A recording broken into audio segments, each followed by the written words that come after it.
Support for On Being with Krista Tippett comes from the Fetzer Institute. Fetzer supports a movement of organizations that are applying spiritual solutions to society's toughest problems. Learn more at fetzer.org.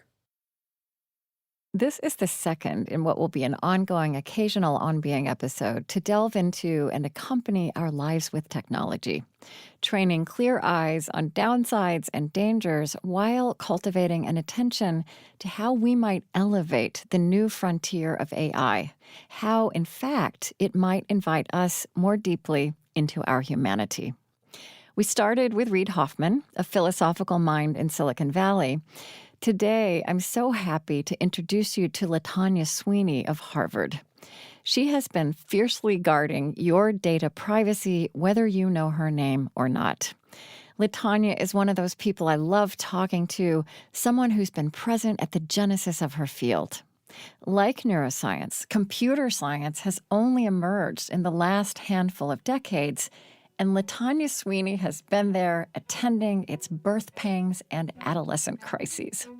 As much as any other single person, and with good humor and grace as well as brilliance, she has led on the frontier of our gradual understanding of how far from anonymous you and I are in almost any database we inhabit, and how far from neutral all the algorithms by which we increasingly navigate our lives.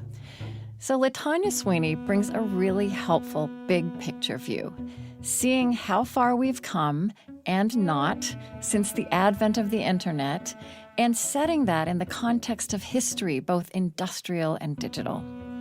She insists that we don't have to accept the harms of digital technology in order to reap its benefits, and she sees very clearly the work that will take. From where she sits, the new generative AI is in equal measure an exciting and alarming evolution, and she shares with us the questions she is asking and how she and her students and the emerging field of public interest technology might help us all make sense. I'm Krista Tippett, and this is On Being.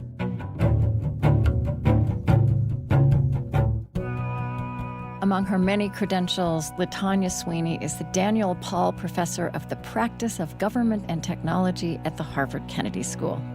She's founder and director of Harvard's Public Interest Tech Lab and its Data Privacy Lab, and she's the former Chief Technology Officer at the U.S. Federal Trade Commission. Hi, Latanya. Hi, how are you? Oh, I'm so glad you're here. Oh, it's wonderful to be here and have the opportunity to talk with you. I've really been looking forward to it. Do you have any questions for me before we start? Anything at all? No, I'm just excited to have a conversation with you. Okay. Well, Zach, okay, I got my thumbs up.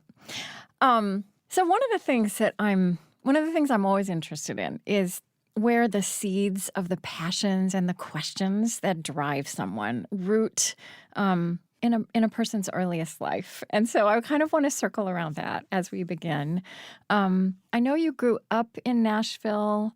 Were you born in Nashville? I was born in Nashville in 1959, so you have to go back in time. Yeah. And then so I've read, I've been reading other interviews you've done and the ubiquitous YouTube videos of our time. And so I've heard you saying that, even as a young girl, you loved mathematics. You knew at some point you wanted to be a computer scientist. Is that right? Yeah, that's absolutely correct. And which was really odd because no one I knew in my neighborhood wanted to do math.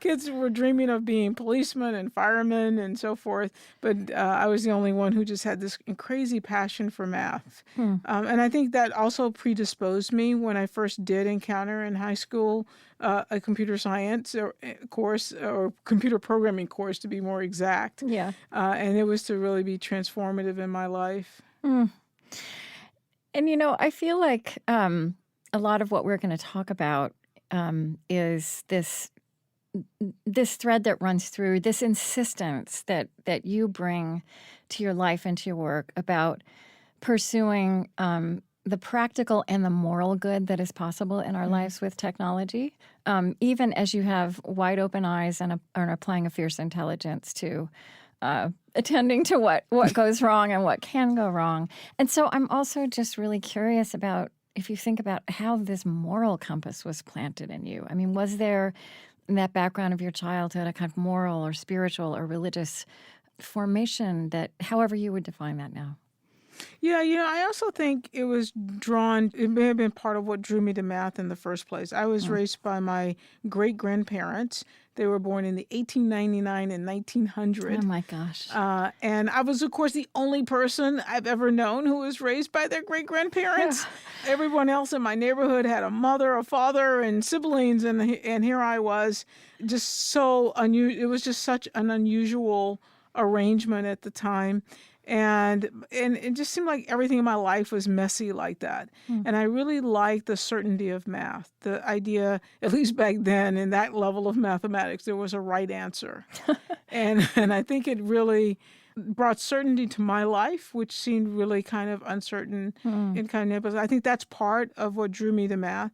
And the other piece, of course, is that was a tremendous arc of history that my great-grandparents were able to share with me. And sometimes we would muse about, their 1899 origin and maybe my 2050 ending, and what are the big lessons learned, and what are the arcs, where did the arc of history leave them? I mean, you have to realize they survived, they spent their young adulthood in the South during Jim Crow laws. Gosh. But yet they were positive people. I mean, they somehow, their better angels just really showed all the time, and which I thought was pretty amazing. But they had learned lessons in life, and I just think that added to this idea of a kind of black and white, do the right thing, guiding oneself and belief in oneself. Yeah, that's extraordinary. I mean, just to keep going here, you in 2001, so actually more than 100 years after your great-grandparents were born, you became MIT's first African-American woman to earn a PhD in computer science. Yeah. That's a sad state of affairs for MIT.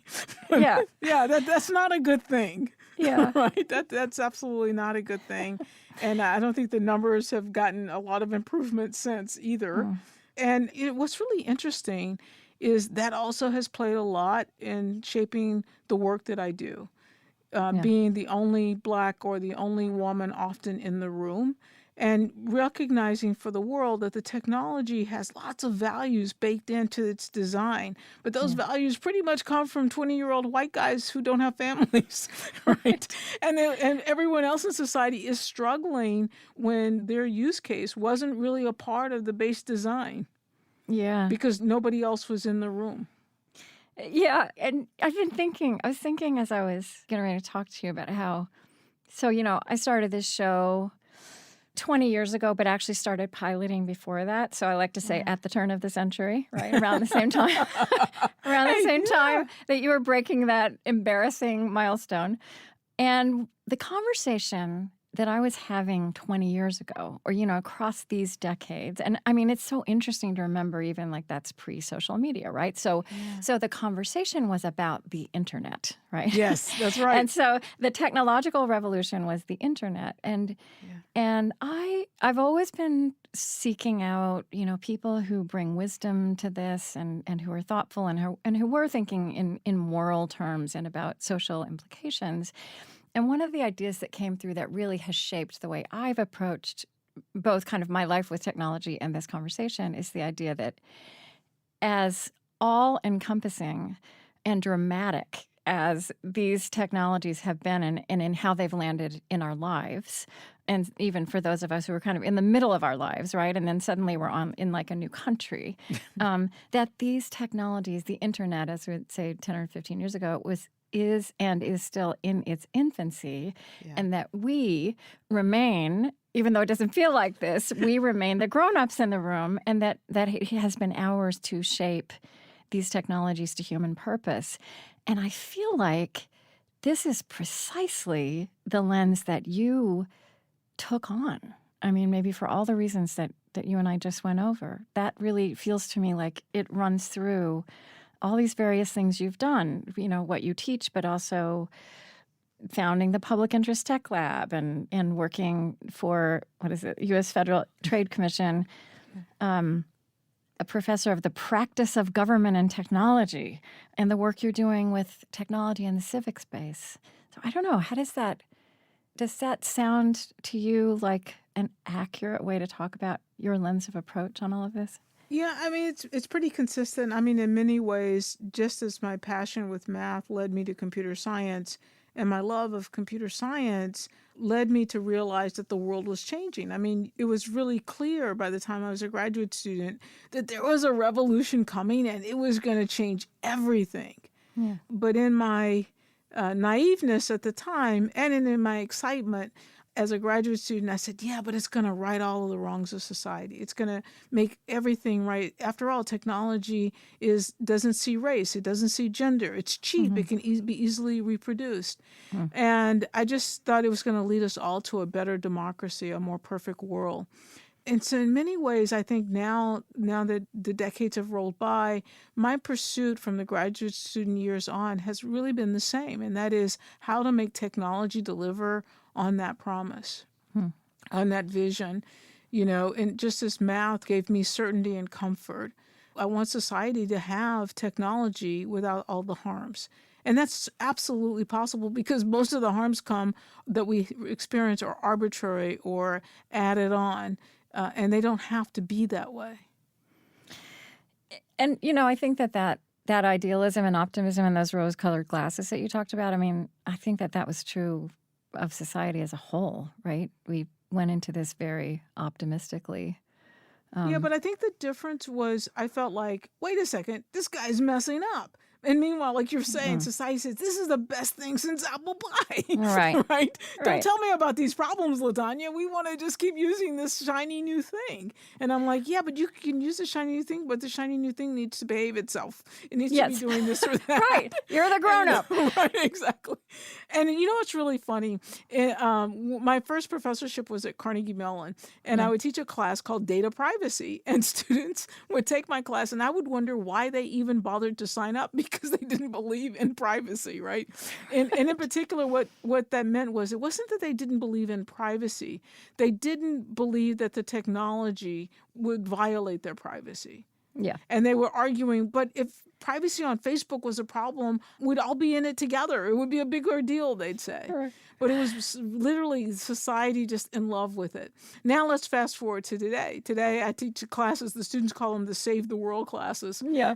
Now the students, before I can even bring up privacy as one of the kinds of clashes that we talk about with technology and society, the students will bring up privacy very quickly and they'll even use examples from Facebook and I'll look like, what just happened? Really? Really? Yeah. And then they'll go on to talk about the stealth activities they have to go undertake in order to have privacy on Facebook. And so when I then give to them what my earlier students gave to me as questions, and I asked them what happened, they said, oh, that's because that was my parents' generation. And then I look and I say, oh my God, that's true. Oh my gosh. I mean, you actually had a kind of big turning point of your own, a before and an after moment in 1997, which I guess was your version of this pivot, which involved so where did I read that? You said you met an ethicist who told of a grim future where technology rules our lives. Yeah. It was pretty amazing. I was a graduate student at the time at MIT, and I was sort of walking through the lounge on my way to get some coffee, and I hear this ethicist say computers are evil. Now, you have to remember, as a graduate student, I'm thinking of, oh my God, this amazing world is about to unfold. And now I hear this person say computers are evil. I'm like, I got to stop and fix her thinking. Like, what is she, like, doesn't she understand what technology is about? And so she and I get engaged in this conversation, and it's like 10,000 foot up. And eventually we start coming down to some concrete examples, and she names one in particular. She says, well, look at this. There's this health insurance that was given out to state employees, their families, and retirees. All of their hospital records were included in this. And a copy has already been given to researchers and another copy sold to industry. And I said, yeah, but look, oh my God, if that's done at scale, we could save lives sooner. We could find better ways to cut costs. We could come up with hypotheses about related to illness and disease and treatment. And she says, yeah, that's all true. She says, if the data is anonymous, that would be great. But if the data is not anonymous, then people could identify our judges and they could blackmail them, and she went on to talk about all the ways that the data could be used to sort of undercut our expectations in society. And she literally kind of foretold the future about not just that technology, but other technologies sort of breaking our social contracts. So now in my eagerness, I'm like, well, let me explain. I'm sure that data is just fine, I tell her.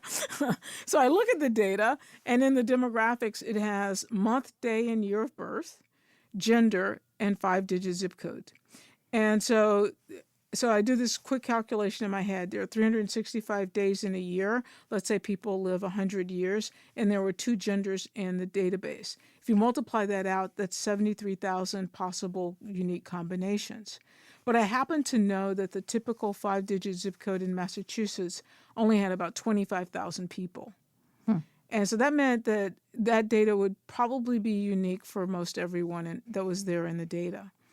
So now my hopes are like fading. And this is a way, because I had kind of trouble comprehending, but so here's another way. I think you said it somewhere. 87% of the population of the United States can be uniquely identified by only their date of birth, gender, and 5-digit zip code. Is that right? Exactly. Which is stunning to say it that way. Yeah. And it was an amazing situation. In that particular data set, I used as an example William Weld, when he was the governor of Massachusetts. Only 6 people had his date of birth, only 3 of them were men, and he was the only one in his 5-digit zip code. So by linking the voter data on the health data on those same fields, you could put his name uniquely to his record.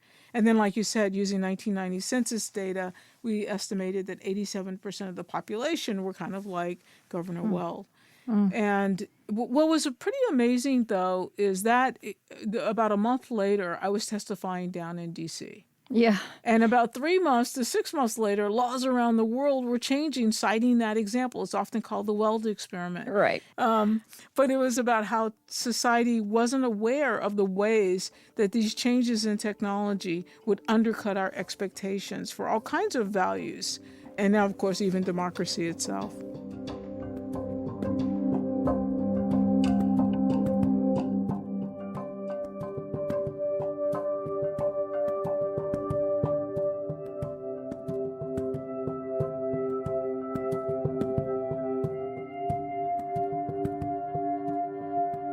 I want to read something, actually, just because it's fun to read. But as we keep going, it's also just kicks us a little deeper into this. So this was in Scientific American. It was an article about you, and I guess it was when you were at Carnegie Mellon. Do you remember this? Yes. Okay. Definitely. There's a visual. Radio is the most visual medium, so get ready. Latanya Sweeney attracts a lot of attention. It could be because of her deep affection for esoteric and cunning mathematics. Or maybe it is the black leather outfit she wears while riding her Honda VTX 1300 motorcycle around the sedate campus of Carnegie Mellon University, where she directs the Laboratory for International Data Privacy. Whatever the case, Sweeney suspects the attention helps to explain her fascination with protecting people's privacy. Because at the heart of her work lies a nagging question. Is it possible to maintain privacy, freedom, and safety in today's security-centric, data-based world where identities sit ripe for the plucking?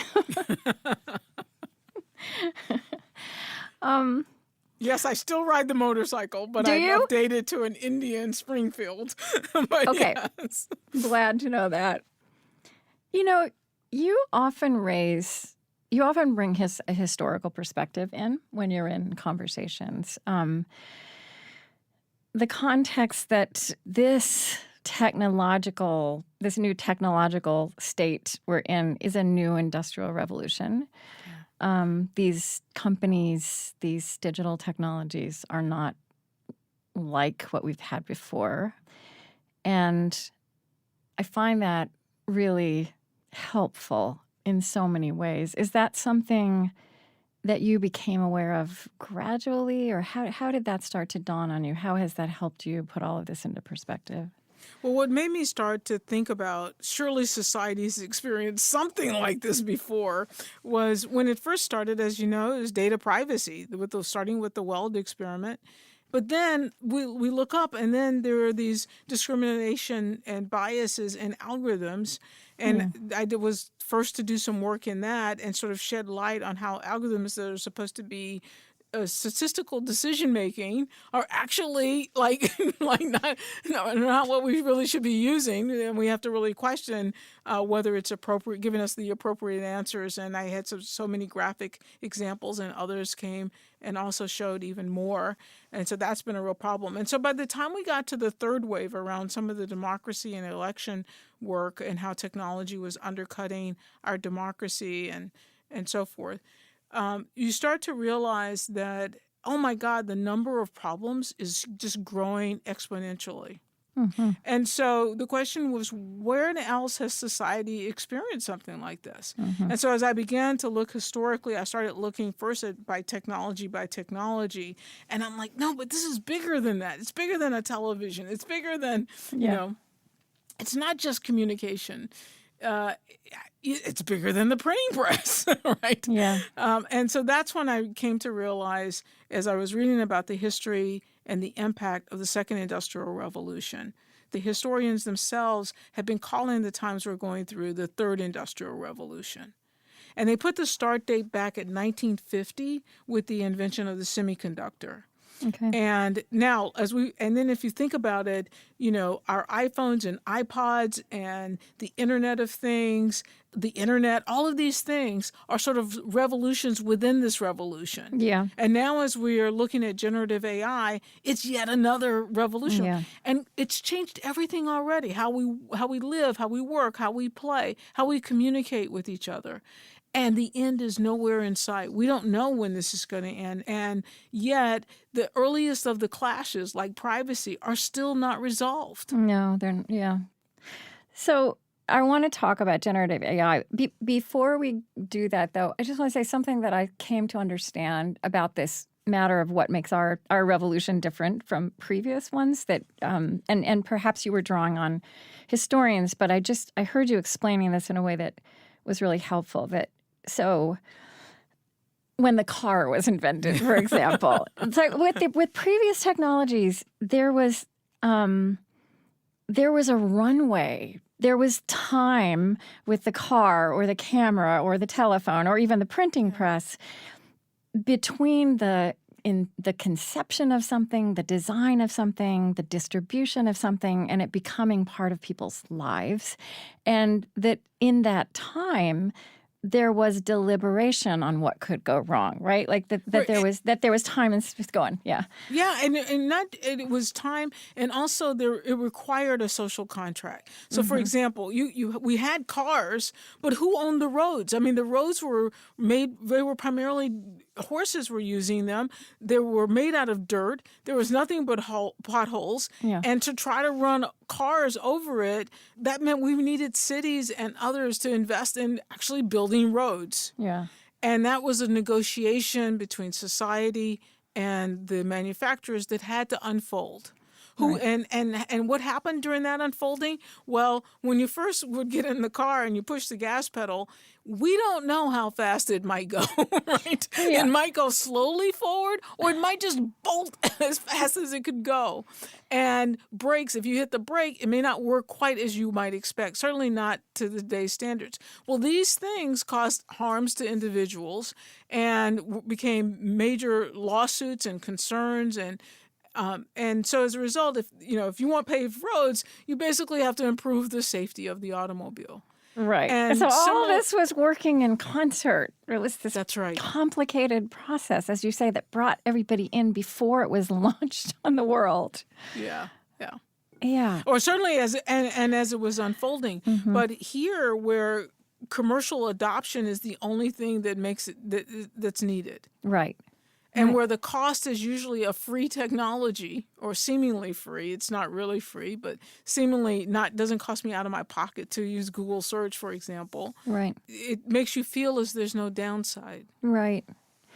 And so one of the things that you've also been really leading on is this matter of, okay, so in this world we inhabit with these technologies, we have what is the right way to intervene? I mean, which really is a way to ask, to get really pragmatic and granular about that question of how to shape these technologies to human purpose.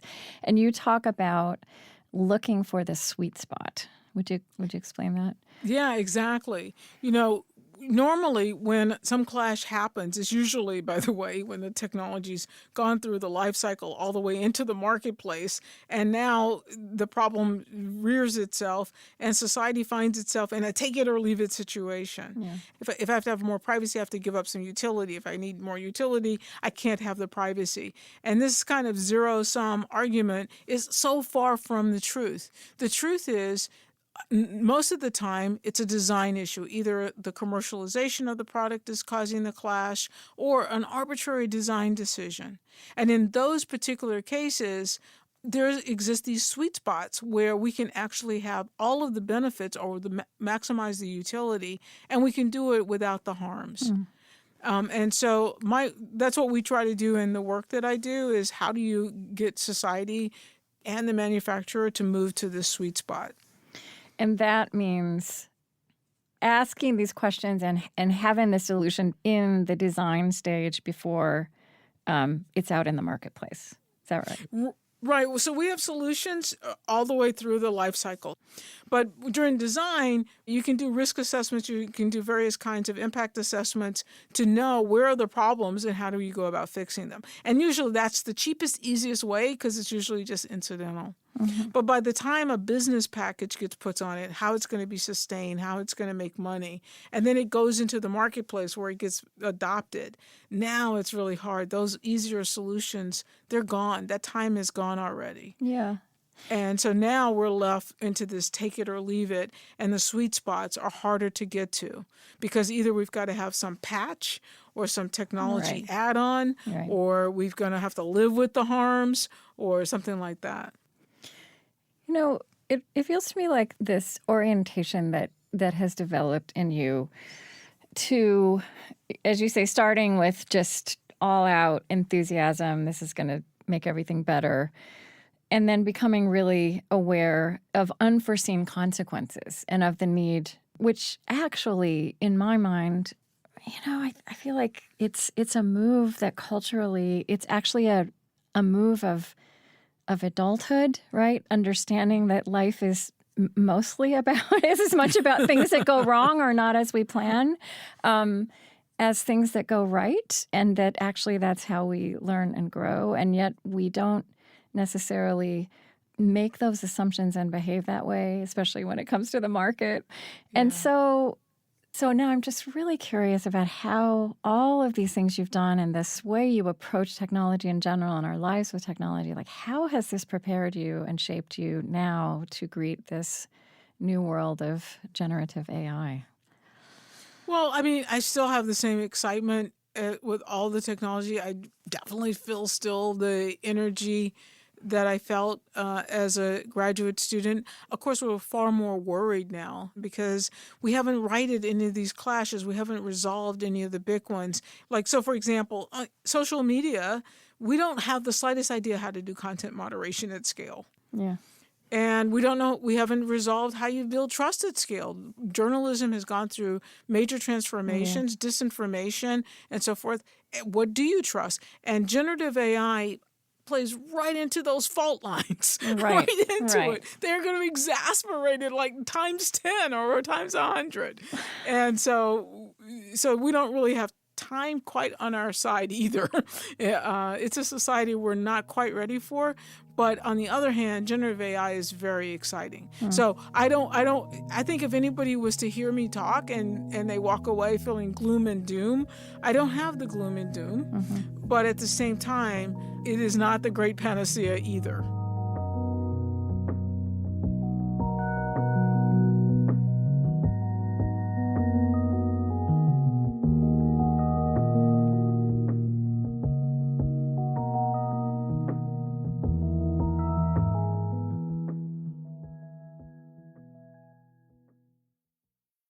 On Being with Krista Tippett is supported in part by the John Templeton Foundation, funding research and catalyzing conversations that inspire people with awe and wonder. On the Templeton Ideas podcast, they dive deep into conversations with astrophysicists, psychologists, and philosophers, exploring the most awe-inspiring ideas in our world.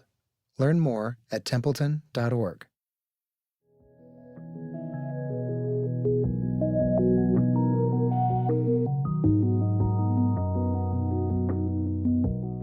Well, let me just ask you, as somebody in this field, you did use the word exciting a minute ago. I mean, what excites you and what surprises you about generative AI?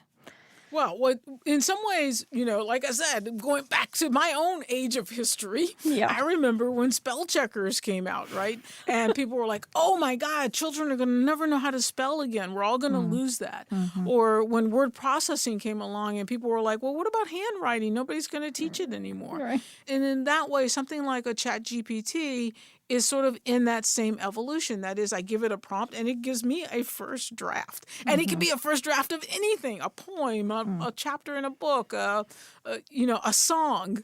I don't know.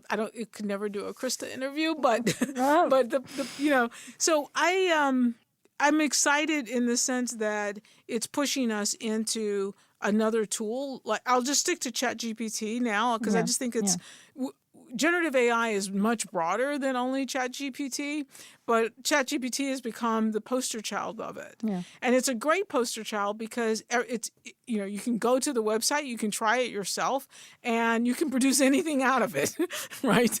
And it has all of the benefits and features and concerns that we see in general with generative AI.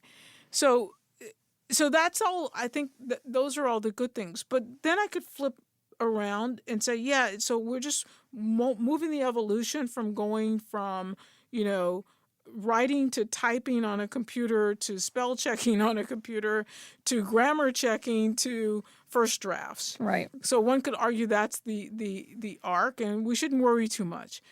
But what makes this one also different on the concern side, though, is there's lots of concerns, one of which is the internet in 5 years, maybe even as short as 3 years, won't be the internet that we know today. Right now, most of the content on the internet, good or bad, wrong, right or wrong, full of disinformation or whatever, is pretty much human generated. Right. But in 3 years, most of the content is going to be bot generated. Yeah, I've heard you say that. And it's going to be a huge echo chamber. And so if we don't know how to do content moderation on social media, how do you do content moderation when it seems like every original piece of writing is saying the same thing and it's all really from the same source? So one of the questions that just prompts in me is, we should be less trusting now than we are, right? I mean, maybe we just become more reasonably untrusting of what's on the internet. But so if it was 1995 and you said, I'm going to be distrustful of what's on the internet, that's one thing, because your notion of truth and your notion of news and your notion of what's right and your notion of whether or not what people believe is coming from all of these other sources that they had their own problems. But for the most part, we could argue they were probably more reliable than being in an echo chamber with ChatGPT, right? Right. And so, but if the internet of today, or even the internet of tomorrow, we increasingly don't know how to know what's right. So let me give you a couple of examples. Okay. So if you ask ChatGPT just medical questions, which my students and I did this spring, one of the things that kind of popped out was if you ask medical questions around common diseases, sometimes you get the right answer and sometimes you get drink bleach. And then and if you ask it about more obscure medical problems, you get reliable content. Huh. And so why is that happening? It's happening because ChatGPT learned all it knows, and it actually doesn't know anything. It's just statistical correlations around words and how you put these words together. It learned it on the internet. Right. And so it has all the biases of the internet. So it's one of the most racist, sexist things you could imagine. It's so racist and sexist, they actually write a program to interface between ChatGPT and the world. Right. The companies write that interface? Yeah. So that certain things won't come out, like, but it's not perfect because we don't know how to do moderation at scale. As you said a minute ago. Right. So we don't even know how to moderate ChatGPT. So when we want it to reveal itself to have these biases, the students had so much fun finding great prompts that would make it reveal these types of biases. Right. It seems to me also, though, that but by the same token, in terms of our agency, like that we have an agency to lower or raise the quality of what we get back from it by I hate this word prompt, right? Like it's so simple, right? Because I want to say the quality of the questions we ask of it, which we're talking about in terms of prompt. I mean, you're using it in the classroom, right? I use it in the classroom. I use it all the time because I want to know what it's good for and what it's not good for and how to understand it. And what do you? I'll give you an example. Yeah. A student of mine typed in, this is literally the only thing that the student typed in, write a research paper by Latanya Sweeney. And what came out was a beautifully formatted research paper. It had an abstract, an introduction, a background, method section, statistically relevant results, and beautiful bibliography, references at the end. The only thing is, none of it's true. I never did that survey. I never did that study. That's, as far as I can tell, that study never happened. It was all about privacy, too. It was all about data privacy. and the results were significant, and none of the references were real. That's pretty amazing. So what do you make of that? The language, I'm speaking as a kind of, consumer out here, non-specialist, not in the field, which most of us aren't. This language of hallucination, which is it's such a fanciful, it's so interesting that that's the word that's being used, technically even, right? Yeah. Because it's making things up. Right. If you turn that in, and in fact, there was a lawyer that turned in a brief that ChatGPT made, and of course, none of the cases were real. Right. Well, and so that lawyer has to personally suffer the consequences of that because ultimately he's responsible for what he submitted. But I mean, ChatGPT's not responsible. It's a weird kind of creativity that it has. I mean, I'm just asking you as a computer scientist, how does that? What do you think of this weird creativity, or is that even not the right word? We've been using completing readers for a while. So like if you go on your phone and you're typing in a text message or you're typing in a word processor and it wants to finish the sentence for you. Yeah. Right. So all it's learned are what do you normally type after this? Yeah. This is my best guess is what I think comes after this word, or this is what I think comes in. That's all ChatGPT is doing. This is my best guess is what I think would go here. The best guess is that she would have done this study. Right, exactly. And it would have had these results. Right, and that they would be statistically significant. Right. That's the funniest part. Right. And the references would kind of look like this. She'd have about 30 of them.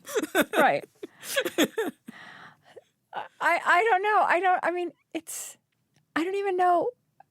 I don't even know what questions to ask about this. It just feels like such a new territory.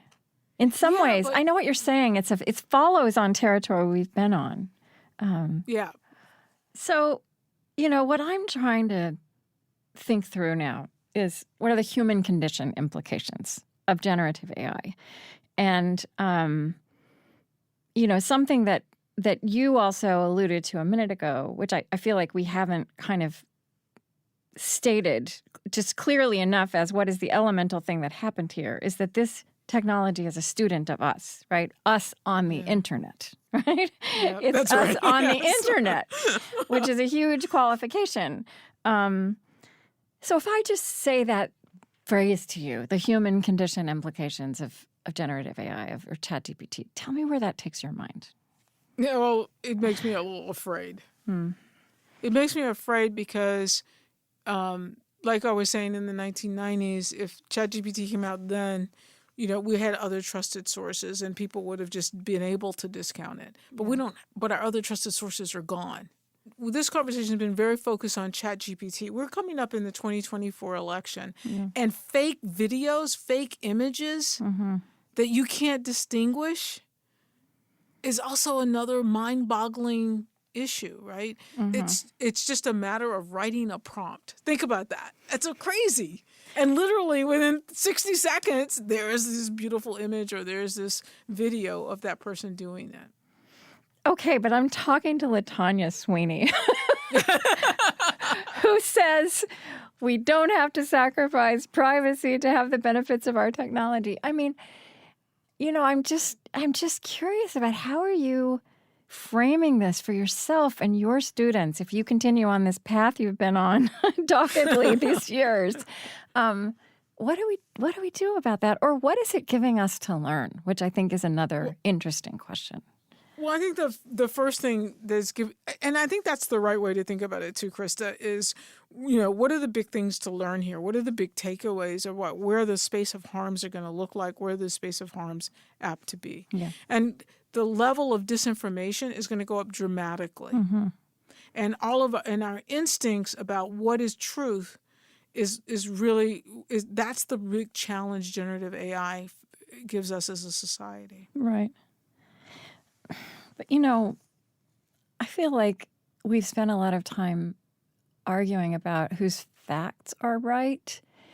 And in that, there was a flawed assumption that facts were ever what alone conveyed truth or landed in human bodies as truth. So even, I realize I'm being a little bit of a devil's advocate here, but even if, let's say, one of the things it gives us to learn is to be talking about the nature of truth. That would be an accomplishment, That right? would be an accomplishment. And I think that's a really great accomplishment that is one of the most important things for us to get our heads around now. That's the biggest challenge we're facing. What do I think of as truth? What am I using? So that we become skeptics. The biggest problem is we don't have a replacement yet for it. Right. We don't have a solution for it. But that's where I think the overarching challenge comes from. The second challenge is a U.S. one. The internet is mostly a U.S. Most of the data it learned on is from an American perspective, which means our stuff is the stuff. Our subjectivity, our bias, our pathologies. Right, exactly. Yeah.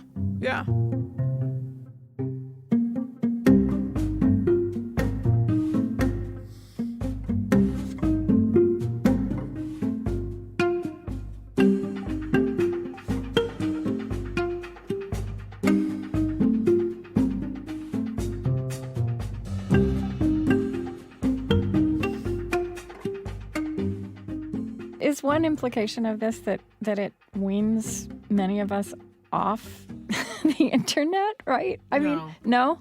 I don't, or let's say it differently. Okay. Maybe the internet is just going to be a new kind, maybe we're going to find a new thing. Because, our need for a North Star around truth is just fundamental to a democracy. Yeah. Right? Yeah. We can't really survive if all of us come to a table with completely different belief systems and not even be able to find a common fact that we agree on. Right. So we're going to have to navigate our society through to that. And that's going to take some unpacking to figure out what this means and how and how we get there. But I think that's the biggest challenge of generative AI is how do we build trust at scale? But if you think about those previous worlds we talked about, I mean, yes, they had time, the printing press or the car or the telephone or whatever. It was a much longer span of time getting disseminated. But it was transformative, right? There was incredible upheaval. And that is also true for our age. And well, you know what I would also liken it to? Electricity. So when electricity, like cars, had to be negotiated, that is, somebody had to run these power lines, somebody had to have generators, and that required some negotiation. But people's houses burned down, and people would plug things in, and you plug it in, and it would blow up in your hand. All of this stuff had to be. Okay, you're not making things better, but okay. Well, I didn't. Yeah. Mechanisms came to exist in society, like Underwriter's Laboratory and things like that, to help us navigate through that. Yeah. And, I think your question, though, is will we have enough time as the speed of generative AI is moving that we'll be able to find those problems and find those kinds of solutions before we're so transformed we can't find our way back? Well, let me ask you this. I do want to ask you again, what is the upside you see? What does excite you? Because you also are closer than the rest of us in seeing that. I think, on the other hand, the ability to express ourselves is certainly enhanced. I have a 15-year-old son. Yeah. He has an idea for a card game. I don't know if you know about Magic the Gathering, but one of the things about Magic the Gathering is they're kind of a trading card, but you play them also. And they have a lot of strategy in how you play them. But on the card, they have these beautiful images that artists have generated. So he decided that he had an alternative game he wanted to design around a chess theme, but he can't do that art, and he doesn't know artists that would give him art that he could use, like a blazing queen or a bishop threatening a knight and stuff like that. So he finds generative AI, he types in a few prompts, and voila, these amazing images come out. Right? And then using standard word processing with different color fonts and so forth, he draws a really impressive looking cards. And he does this 80 times. And he did that within a month. That's amazing, right? All of a sudden, we have a way of expressing our creativity that we never had before. I had a colleague who literally wrote a book in 7 days. Oh, my gosh. Now, I've been tortured myself and tortured my family for years trying to get this book done. Yeah. And he wrote a book in 7 days. That's crazy. With ChatGPT as a companion, as a helper. with ChatGPT. That's right. I mean, what's clear is, especially again, I really like this historical perspective. We are the generation in the middle of the mess, right? Like we're the generation right at the outset where we can see so clearly what is being undone. Yep. And we can see the dangers because this thing is accelerated in its development. And we've seen a few cycles. We've seen a few cycles. We're wary in a way we weren't wary with Facebook in the beginning. But until we can really get our head around how do we deploy an army of public interest technologists, we're not going to be able to get completely in front of it. No. You do say that there is a field emerging of public interest technologists. I mean, that's not a phrase most people have heard. Yeah. Right? And it doesn't really flow off the tongue that easily. No. But it's comforting when it does. Yeah, and it's really, most importantly, though, it is really needed. It's really needed for someone who's going to represent society's interest and actually move us from what I would call a technocracy to back to a democracy. Back to right now, all of our rules that we live by are literally written by how the technology works, what the technology can do, whatever arbitrary design decisions it has. And if you're using decision-making algorithms, it doesn't even matter what our laws are if you can't enforce them if the technology goes contrary to them. Right. So we need someone who's going to say, wait, I got to represent societal interests, meaning what are our values and what are the things that we hold dear? In particular, what are our laws, right? And how do we make sure they get protected in today's society? And that's at the heart of public interest technology, is helping society navigate its way back to itself today. But think of it this way. What if we succeed? Think of the world then. We would have our democracy would be restored, our quality of lives would be restored, and we would have all these benefits. Yeah. You know, I wanted to touch down on the fact that you also write poetry, which might. Who told you? Oh, boy, you really Well, do come your on, homework. come You know on. that? It's on the internet, all right? Yes, what from are we talking 1990 about? something. Okay, well, just as you said, everything has eternal life online, all right? No, but it might sound like a non sequitur, but I actually think, you know, one of my questions, again, if I think about the human condition angle on this, is what do we learn about what makes us human in having to grapple with these technologies, right? Yeah. And of course, we know that that ChatGPT can write poetry, but I would also say that where poetry comes from in us and the full range of what it expresses about the human experience is, you know, very much also embodied. And that embodied human experience is not present on the internet in its fullness, right? Absolutely. I don't know. Yeah. Does that, yeah. Yeah, I mean, we were talking about a joint friend of ours earlier, and whenever I haven't gotten very many emails from her, but whenever I get them, they are stunning in her use of words. And ChatGPT will never be able to do that, right? There's something just amazing about the human ability that is not completely captured. And so maybe what we're saying is ChatGPT and all the other things that we do in our lives where I just need to send a note. I'm sure she doesn't send every email like that. Right. But and I'm sure there are some emails where she just needs to get something out right away. Yeah. Maybe those are the things that we leave to ChatGPT, and these amazing pieces where we reach into our heart and into our souls and try to convert that feeling and emotion into words or into writing or into a drawing will still be there. And we'll learn to distinguish the two. Yeah. Yeah, right. I guess that's the muscle we have to grow. I mean, there's a poem called Blood Passage, yes, from 1996, online. I'm going to delete those. But you say at the bottom that it was written for a family reunion. And anyway, there's reference in the middle of this. I am old and you are young. We span 200 years. I know the past 5 scores. You hold 5 more still. Is that a reference to the 200-year present idea of Elise Boulding, or were you just really counting? No, it was really a reference back to my great-grandparents. Yeah, I was going to say that's what I was. Your period great-grandparents. You truly spanned 200 years. No, really. You know, when they would talk about their parents or their grandparents, I mean, you know, it's mind-boggling to go back to think about somebody, you know, talking about their parents in the 1880s. I mean, it's like... And I guess I just wonder, do we start to see this kind of experience and perspective we have in a new light because of what the technologies take away from us that they can do better?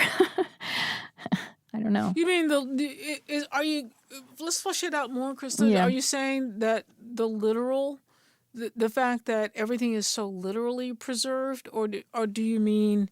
No, I just mean more. Again, having this embodied experience of 200 years, you can write about that, but you can't feel it. All right. I mean, we have this in our bodies, and you put it in, you put some words on a page that express it.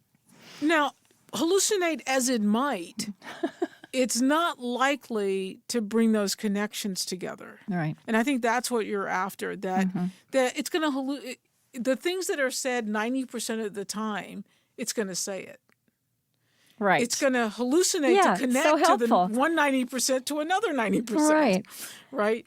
But it's the unusual pieces that hold the idea that's not going to really happen. It might happen once in a while, but it's not going to happen regularly, right?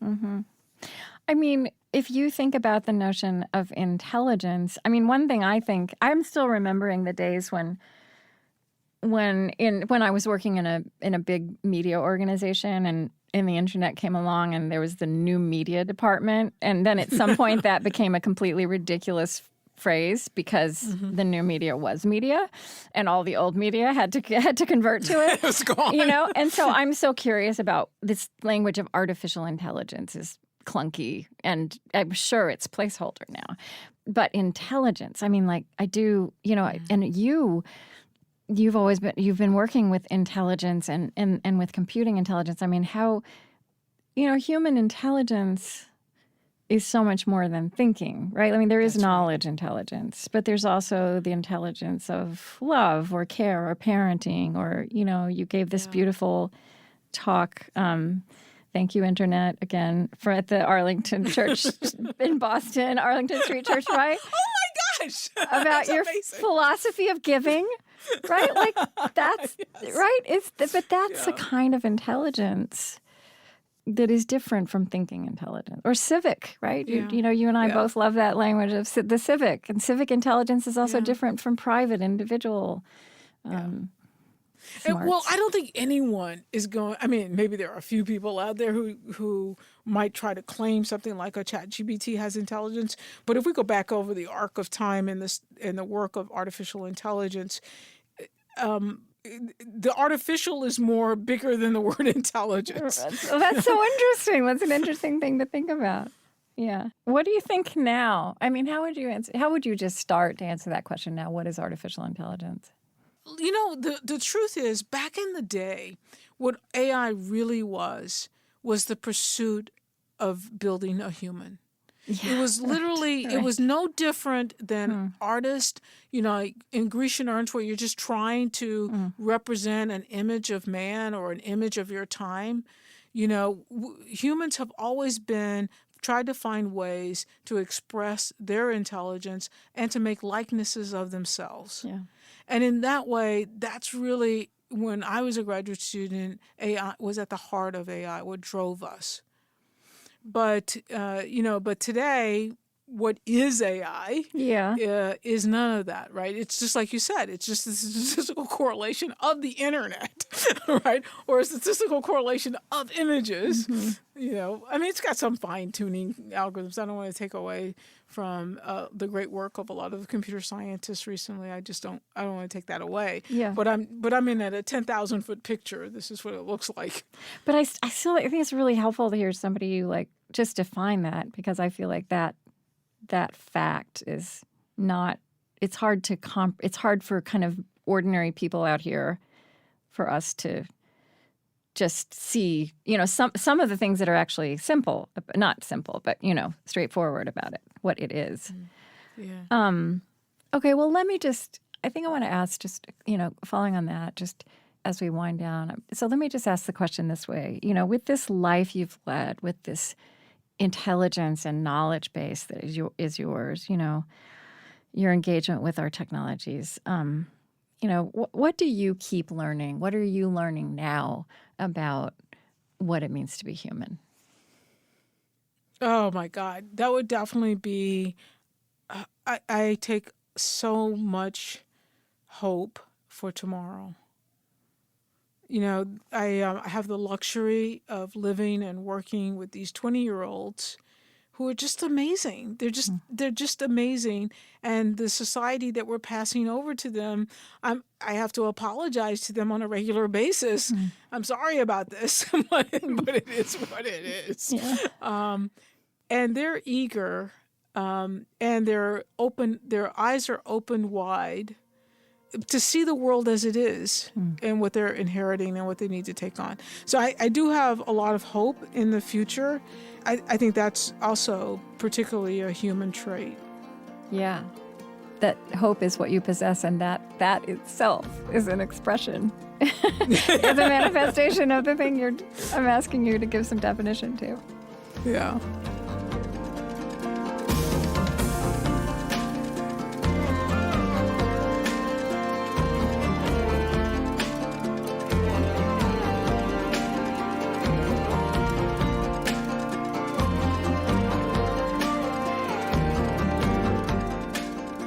Latanya Sweeney is the Daniel Paul Professor of the Practice of Government and Technology at the Harvard University Kennedy School and in the Harvard Faculty of Arts and Sciences.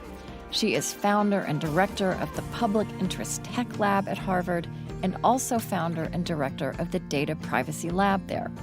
And she is former Chief Technology Officer of the U.S. Federal Trade Commission.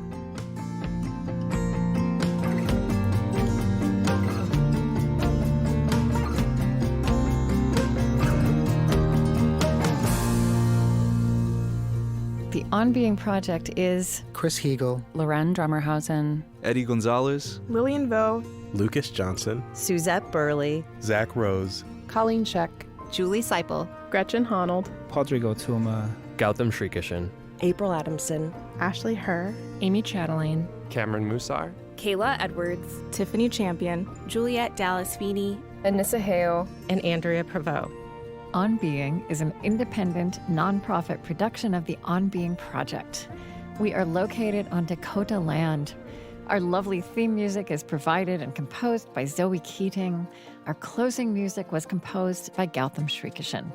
And the last voice you hear singing at the end of our show is Cameron Kinghorn. Our funding partners include the Hearthland Foundation, helping to build a more just, equitable, and connected America, one creative act at a time. The Fetzer Institute, supporting a movement of organizations applying spiritual solutions to society's toughest problems. Find them at fetzer.org.